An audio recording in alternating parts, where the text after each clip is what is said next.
Well, as turmoil goes across the world, as it gets colder, I bought 5 things to add to my prepping stockpile that I want to share with you today. These things could benefit you because it's universal. It's things that should help you no matter where you live. Let's jump into 5 things I bought this week that you should buy also to make sure you are taking care of your family, yourself, and your prepping needs. Let's jump into it. Today's video starts right now. I just wanna say that I feel that our love is real. Maybe we should hurry up. Hey guys, welcome to the Max. Thank you so much for being here today. If you're new to the channel, go down here, press subscribe, ring the bell, give us a thumbs up or a thumbs down. That's okay, but let us know what you think about this content. Also, let me know if you've picked any of these up or if you have those or you're adding to your surplus or you're saying, you know what, it's not important to me, I'm not worried about it. So let me know in the comments below. All right, to number 1. What did we buy this week that I think that you should be purchasing or just at least looking at? Number 1 was fuels, petroleums. 2 things happened this week. The price of oil is going to skyrocket based on the fact that there was a talk of oil embargoes against Israel because of all these attacks and conflicts that's going on. So if they start cutting back the petroleum, then it will make the price go up. Also, Russia and Saudi had a dip in their crude pricing, meaning they put too many barrels on the market. So they are thinking of cutting supply back.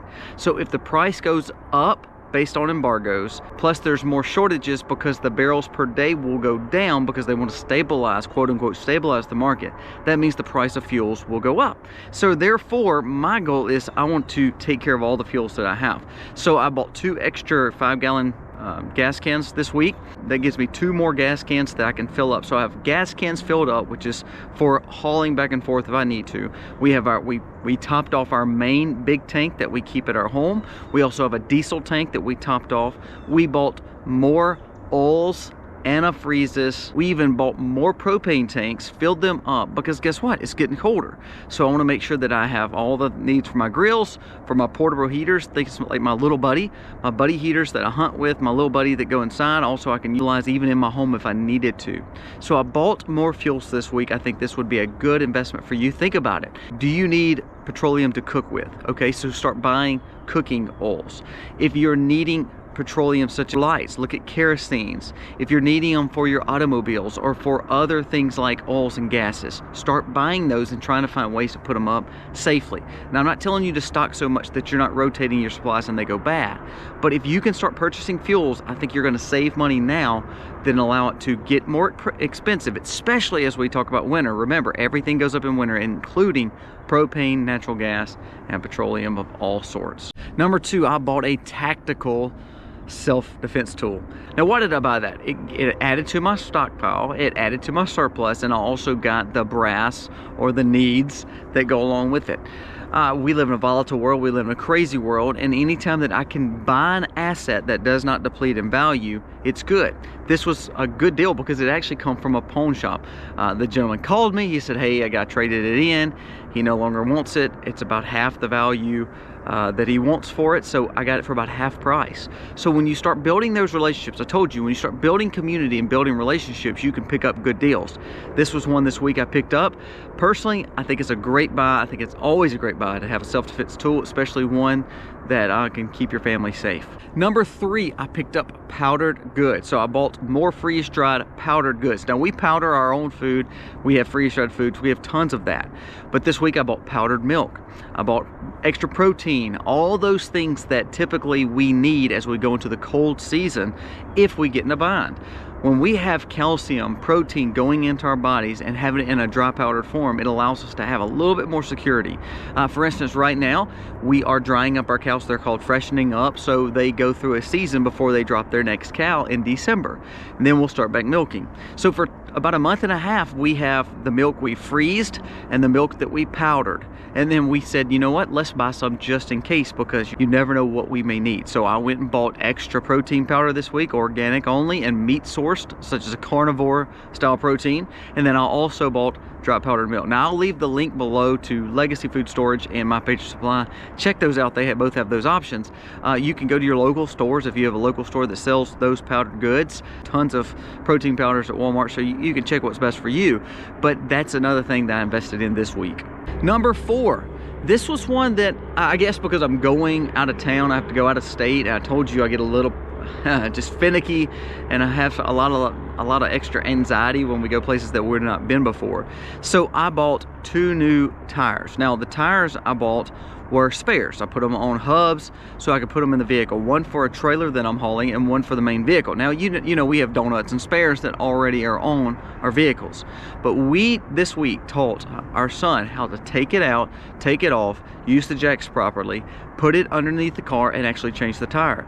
Also, we bought a new compressor that goes in the car that hooks straight to the battery. It allows me to know that I've got a chargeable way to compress a tire if it goes flat. Also picked up Fix-A-Flat. So that was dealing with going on a trip. That's just what I'm dealing with this week. If you're not going anywhere and you think that's a worthless buy for you, I understand. But I picked up 2 new spare tires, which are really donuts, on just regular old hubs. Then I taught my children how to change those tires. Also, I bought a compressor that hooks straight to the battery, so I know I can always get off the side of the road. I don't want to be in a precarious situation with 6 children, with my spouse, in a place that I'm not familiar with. So if I could get off the road safely, this would be great. And number 5, this is something I've not tried, so I don't want to tell you to go out and buy it yet, but I do want you to be looking at it and doing your own reviews on it. We had a company reach out to us. I did not buy this version, so I went on Amazon because it was more economical and in a way that I could see if it's going to work. Number 5 is I bought an EMP Shield for my car. Now, I have not tried this, so let me try it out first before I tell you to go buy this version. But since, again, we're going on a trip, I want to hook this EMP Shield up to my vehicle. We are in crazy tumultuous conflicts across the world with nuclear powers and people who have the capabilities to put a missile our way. If anything like that takes place, we see a problem with, the grid. I want to be where I can get back home safely. Now, does that mean this EMP Shield will work on our vehicle? I don't know. I'm doing the research. I went on and bought it because I'm going out of town the next few weeks, so I want to make sure I have it on my car for just in case. I'm a prepper. I live sustainable, so I look at everything as, well, I would rather have it than not have it. So I've got this EMP Shield. I'll link the one below that I purchased, but please, I'm not recommending this because I've not tried it. I don't know what vehicles it works good on. I got it for this big vehicle that we drive every day. So I'm gonna hook this up because I wanna make sure that if I'm away from here, I wanna be able to get back. Now, I'm gonna do a whole video on how I pack when I go out of town. If you're interested in that, let me know, because I'm gonna walk through every little detail of being a prepper on the road. So let me know if you're interested in that too. So that's the 5 things I purchased this week. Some of those may not pertain to you because you may not be going out of state. But if you could have those things in supply, it's always good to have as a prepper, as someone who wants to be as independent as possible. Anytime I think about this time of year, I love fall, I love winter, but it always brings heartache because we hear about stories of things happening. Like there was an accident in our town where a child lost his life. We had a shooting in, of course, Jackson. They have shootings all the time in some of these bigger cities. So you hear about all that and it just kind of gets you down. Also, all the wars is going across the world, and our president's flying to Israel. There's just a lot going on. So I would challenge you, more than any of this, more than prepping, more than all the stuff we talk about in these videos, love on your family. Make sure you are being the best husband or wife that you can be for your spouse, and the best father and mother you can be for your children. Let them be able to have some civility and some stability in your home, because we live in a very volatile world and they need a paradise to come to, and it needs to be your house. Take care of your family, love God, and try to pray for our nation. We need prayer more than ever. So yes, do you need to buy some things? Yes, do you need to know what's going on in the world? That's why we try to bring it to you each and every day on YouTube. But I want you to understand that loving your family and being the best husband, father, wife, mother you could be is really what's key. And of course, living spiritually, following Christ is the best. Guys, thank you so much for watching. Let me know about this list. God bless. Happy Homestead. Every day you're making me better, 'cause I love